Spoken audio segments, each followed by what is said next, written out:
Bwana Yesu asifiwe sana, mtumishi wa Mungu.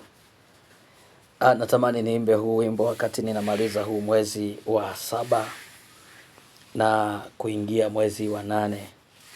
Na ninajua sio uwezo wangu bali ni neema tu ya Mungu.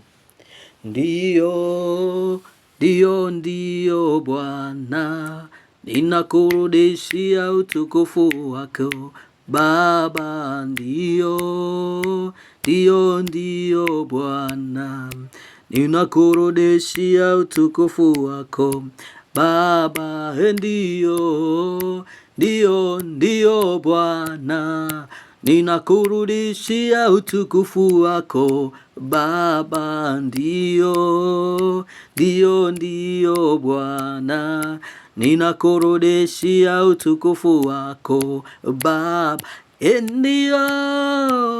Ndiyo Bwana, tunakurudishia utukufu wako Baba. Ndiyo Bwana, tunakurudishia utukufu wako Baba. Wapendwa, hebu tuungane pamoja tumrudishie Mungu utukufu. Hakuna ambacho chochote wewe ulistahili mpaka umefika siku hii ya leo. Mimi Pastor Kandonga sikustahili kabisa.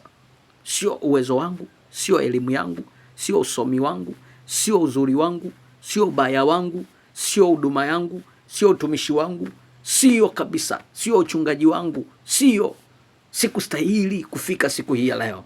Lakini neema na rehema za Bwana zimekuwa juu yangu, zimenifunika.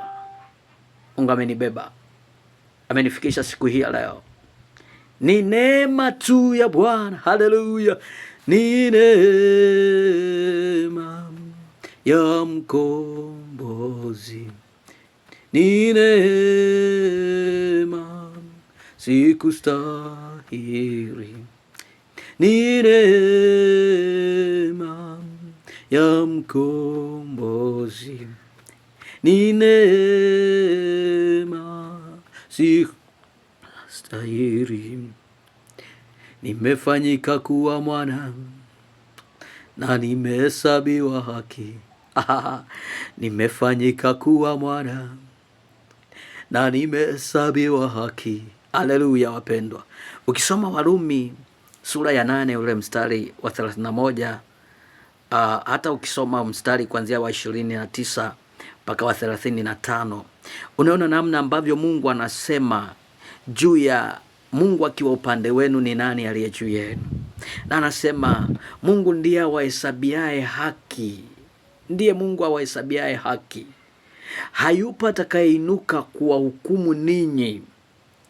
Sikiliza mpendwa, ni neema tu ya Bwana tumeitwa wana wa Mungu. Na Biblia inasema hivi ndivyo tulivyo.